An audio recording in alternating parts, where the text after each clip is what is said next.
Сайн байцгаана залуучуудаа хайтекийн ихтшин байна. Өнөөдрийн видеогоор би DLSS ярилцъя. Дүрс өөрөө сайжруулж гинөө, FPS нэмж гинөө гэдгийг харцгаая. Юуны өмнө DLSS-ийн талаар дурдвал зүйтэй. DLSS нь өөрөө тодорхой гарч байгаа зургийг арай бага нэгтршлаар боловсруулж, алгоритмын хэлбэрээр арай өндөр 4K, 2K болгох энэ аргачлалыг DLSS гэж хэлж байгаа. Дэлгэрэнгүй ярил DLSS нь өөрөө RTX картууд буюу 2000 series дэш ажиллана. За тэгэхээр өөрөө энэхүү технологи нь upscaler учраас бага зэрэг сул картн дээр өндөр нэвтршилтэй дэлгэцэн дээр гаргавал үр дүнтэй гэдэг аргачлалыг анханасаа зааж өгсөн. Мэдээж энэ аргачлал нь өөрийн гэсэн сул талтай. За тэгэхээр бид нэр тестэн дээрээ RTX 4080 Super болон 4K дэлгэц ашиглаж байгаа. Яагаад энэ хослыг ашиглаж байгаа юм гэхээр 4080 Super нь өөрөө яг 4K-гийн ультра 3А тоглоомн дээр бага FPS гаргах хэрэгтэй. Тэгэхээр энэ FPS-ийг өсгөх арга нь бол өөрөө DLSS байгаа гэж ойлгож байна. Таны өмнө харагдж байгаа энэ зураг нь Red Dead Redemption 2-ийн 4K дээр рендерлсэн DLSS байхгүй зураг байна. За энэ зургаас та юу харж болох вэ гэхээр ерөнхийдөө бол энэ хамгийн оптимал буюу жишг өөрөө зураг байж болно гэсэн үг. Энэ зургийг бид нэр юутай харьцуулах вэ гэхээр өөрөө DLSS оруулсан хэлбэрүүдтэй харьцуулж болно. Мөн anti-aliasing буюу хурц ирмүүдийг зөөлрүүлэх аргуудыг энд харьцуулж харуулах боломжтой гэсэн үг. Энэ зурган дээр юу анзаарах вэ гэхээр бид хамгийн ихэнд пошиг тэгээд морины нуруунд дээр байгаа давуу болон ард нь байгаа моднуудын зургуудыг харьцуулж үзэх нь хамгийн ихэнд зүйтэй болов уу? Морин дээр байгаа мишакнуудыг харьцуулъя. За тэгэхээр баруун талд маань DLSS байхгүй anti-aliasing асаасан тохиргоотой зураг байна. Харин зүүн талд нь DLSS quality 100-аар асаасан тохиргоотой зураг байгаа. Энэ хоёрыг хооронд нь харьцуулах юм бол давууных нь гадаргууг нь харуул нэлээд пикселтэй, нөгөөх нь болохоор нэлээд зөөлрсөн харагдаж байгаа. Зөөлрсөн no DLSS зураг маань болохоор бага зэрэг блуртай. Харин DLSS quality-тэй нь болохоор блур байхгүй боловч барцаар харагдаж байна. Porsche-ийн хэсэг дээр анхаарал хандуулъя. Тэгэхээр Porsche-ийн наанд байгаа мод нь DLSS-тэй загвар дээр бага зэрэг барцгаар пикселтэй. Харин no DLSS загвар дээр маань бага зэрэг бүрсгэр харагдаж байна. За тэгэхээр модны мөчр DLSS-ийн хамгийн том давуу тал нь арай хол байгаа объектууд дээр гардаг. За тэгэхээр энэ модны мөчр дээр илүү харагдаж байгаа зүйл нь мэдээж зүүн талын буюу DLSS-тэй модыг бол арай илүү илэрхийлж чадж байна. Гэхдээ DLSS нь арай нэг онцгой зүйл нь болохоор модон дээр ийм цэгэн барцгаар текстурыг гаргаж ирж байгаа. Харин no DLSS загвар дээр болохоор модны зарим хэсгийг бүр алга болгож байгаагаар сул талтай байна. Цаашлаад DLSS нь өөрөө хөдөлж байгаа зүйл болон динамик объектн дээр өөрийнхөө сул талыг гаргадаг. Тэгэхээр маш их хэмжээгээр модны мөчөр хөдөлж байна уу эсвэл бол үс нэлээд их хэмжээгээр байвал зурсан ийм мэдрэмж өгдөг. Тэгээд жоохон ийм барцгаар харагдуулдаг. Яг энэ Red Dead Redemption 2 дээр DLSS тохиргоо quality, balance, performance-ууд нь хоорондоо нэлээд ойролцоо харагддаг. Харин DLSS-гүй шууд TI асаагаад ашиглахаар энэ барцгаар нь өөрөө харагддаггүй. Тэгэхээр хамгийн сүүлийн үеийн DLSS 4.0 ашиглаж байгаа Cyberpunk тоглоомын хамгийн сүүлийн апдейтыг бид нэр татсан байгаа. Тэрэн дээр одоо хооронд нь DLSS болгоных нь харьцааг нь харуулъя. Cyberpunk-ыг бид нэр шалгахдаа хамгийн сүүлийн Windows апдейт, хамгийн сүүлийн график картны апдейт болон Cyberpunk-ийн хамгийн сүүлийн 2.2.1 гэсэн апдейт руу шилж байсан байгаа. DLSS-ийг хооронд нь харьцуулахаас өмнө 1080, 2K, 4K хоорондоо яаж харьцуулагдж байна шалгасан дээрээ. 1080, 2K, 4K гэхээр ерөнхийдөө бол нэгтршлийг хэлж байгаа. Тэгэхээр нэгтршлийн ялгаа маань өөрөө пикселээр гарч ирнэ.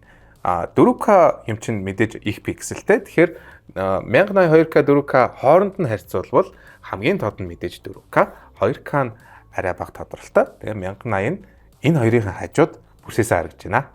Юуны өмнө 325 гэсэн тоо болон karaoke гэсэн үгэн дээр анхаарал хандуулно.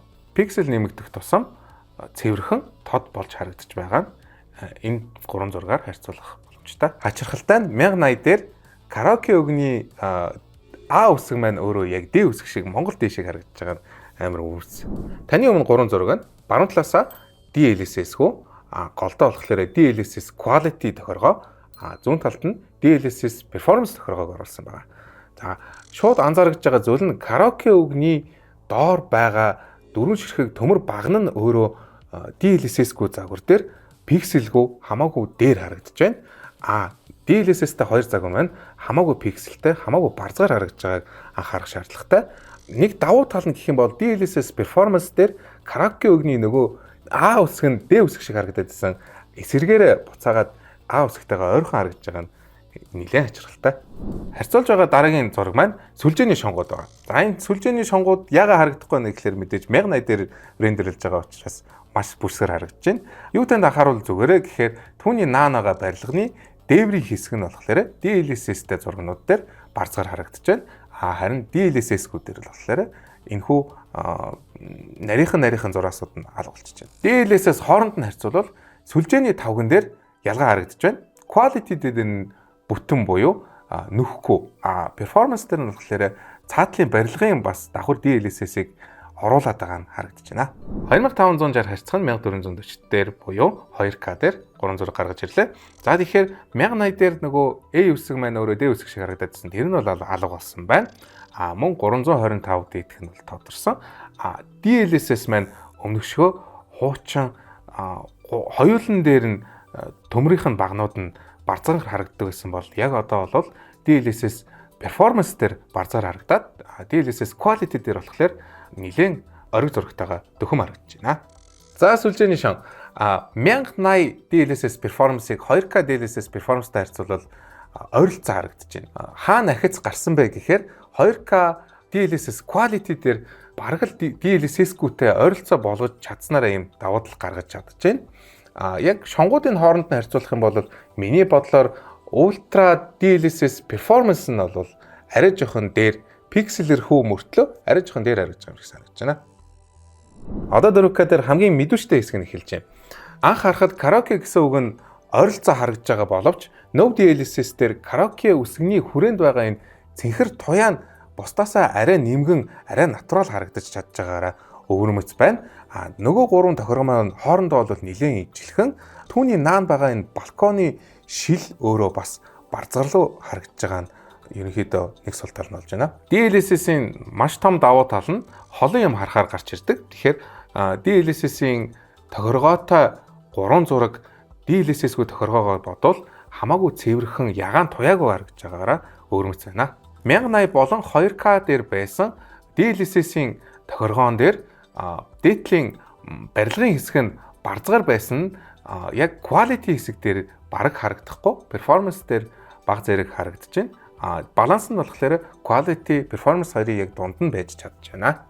3 дахь жишээгээр No DLSS нь энэхүү ханыг бол барзгаар харагдуулж чадж байна. DLSS технологийнх нь өөрийнх нь аргачлал нь энэхүү нэг төрлийн өнгийг өөрөө засаж улам монотонтой болгох юм эффекттэй. Тэгэхээр DLSS quality нь No DLSS-тэй ойролцоо бага зэрэг барзгаар нь үлдсэн, performance нь болон баланст нь тэр өнгийг бараг байхгүй болгоод яг цэвэр бүдэг ногооныг харагдуулж чадж байна.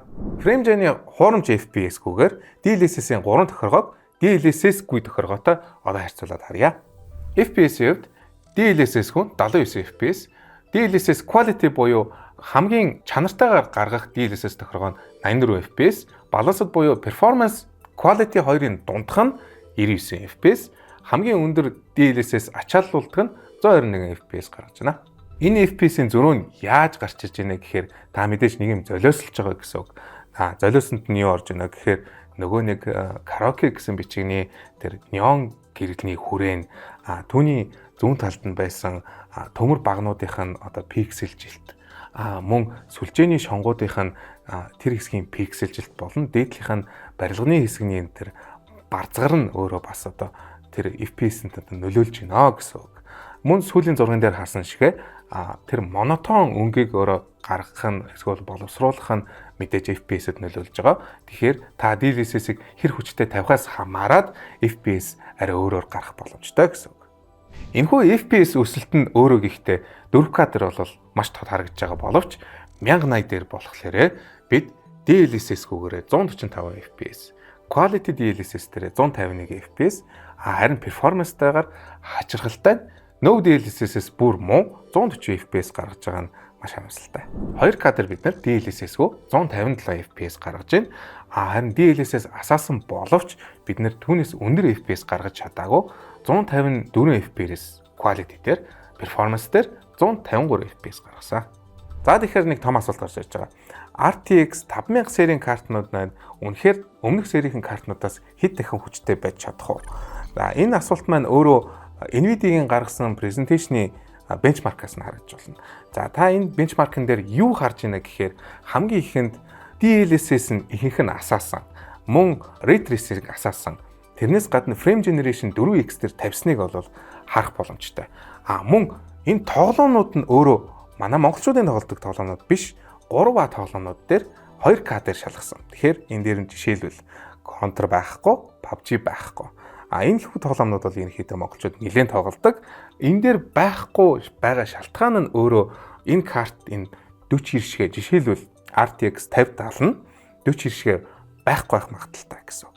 Мөн энэ бенчмаркаас харахад fake frame буюу frame gen-ийн унтраавал, ray tracing-ийн унтраавал, DLSS-ийн унтраавал бидний нөгөө нэг тоглодог тоглоомон дээр гаргах чадал нь яг энэ гаргасан графтайгаа адилхан байж чадах болов уу гэдэг нь тодорхойгүй. Дээрээс нь RTX 50 өөрөө 40-ээс барагцаагаар 20-25% илүү байсан юм чинь бид нэр RTX 5070-ыг 4070-аас барагцаагаар 20-25% илүү байх магадaltaй гэж үзэж байна. DLSS-ийг бид нэр 1080 2K 4K дээр шалгаад үзлээ. 1080 болон 2K дээр үр нөлөө бага харагдаж байна. Мөн 3A тоглоом биш бол мөн монголчуудын тоглодог Counter, Dota, PUBG болон Apex Legends гэх мэт тоглоом тоглодог бол DLSS технологи түүнд нь байхгүй учраас та энэ технологиг одоо бусад тоглоом дээр болно гэж бодож ивэл арай жоохон хязгаарлагдмал болж таарж байгаа.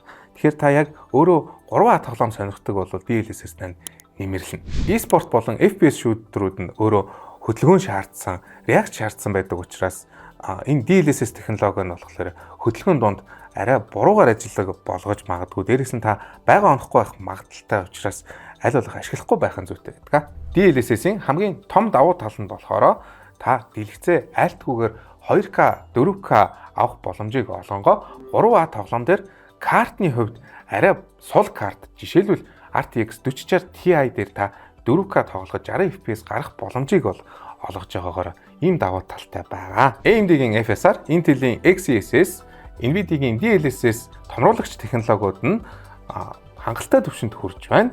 Мөн тоглоход график дүрслэл болон FPS нь нэмэрлж байгаа нь сайшаалтай юм аа. Тантай зөв хайтек хийгдсэн байла. Баярлалаа баяр та.